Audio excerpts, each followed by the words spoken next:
amoon na benn jàngalekat buñ doon wax Ibrahim al Adham mu seetlu woon lu bari ci ay dongaam yi doon sàkko xam-xam ci moom xam-xam rek moo leen yitteel waaye daawuñu wuti wërsëg.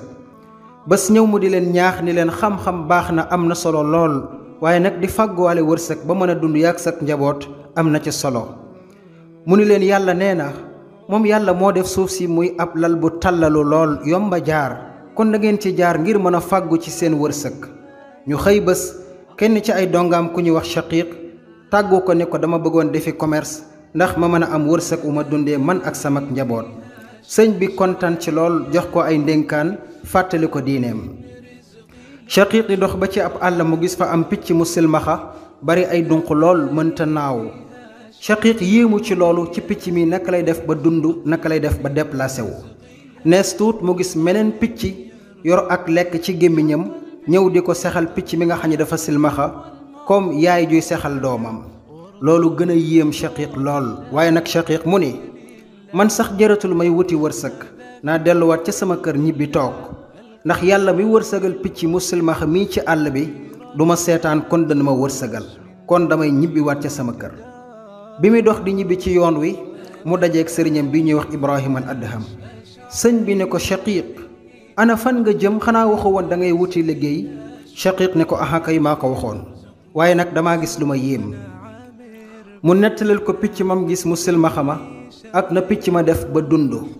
mu ni ko nag yàlla mi wërsëgal picc mi du ma seetaan kon damay ñibbiwaat sama kër toog looloo ma fi indiwaat. sëriñ bi ne ko Shaqiq li nga wax am na solo waaye lu tax nga jël palaasu picc mi nga xam ni dafa toog di xaar wërsëgu keneen te xalaatoo woon jël palaasu picc mi nga xam ni dafa dox wuti wërsëg ba am indil mbokkum picc mi. mu ni ko kenn ci yéen bu mu toog mukk di yaafos di xaar ndimbalu kenn waaye dem leen wuti wërsëg. mu ni ko yonent bi alayhi salaatu wasalaam nee na loxo bi féete kaw mooy bi joxe moo gën loxo bi féete suuf mooy bi nangu. mu ni ko Omar ibn al-Khattab yàlla na ko yàlla gërëm nee na woon bu leen toog mukk naan yàlla na ma yàlla wërsëgal te bañ a liggéey asamaan si du taw mukk xaalis du taw or kon na ngeen dem fàggu ji wërsëg.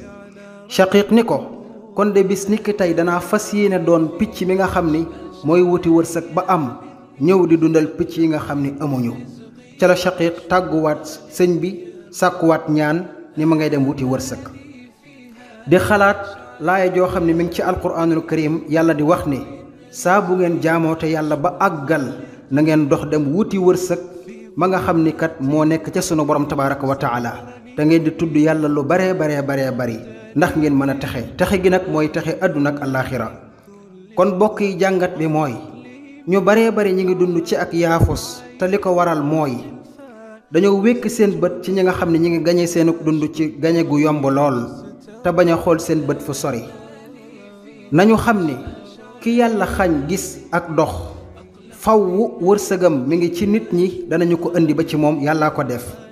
kon ki yàlla may xéewaluk gis ak xéewaluk dox dafa war a bokk ci ñi nga xam ni dañuy wuti wërsëg ba mën ko indil ñi nga xam ne suñu borom tabaaraka wa taala moo leen téye.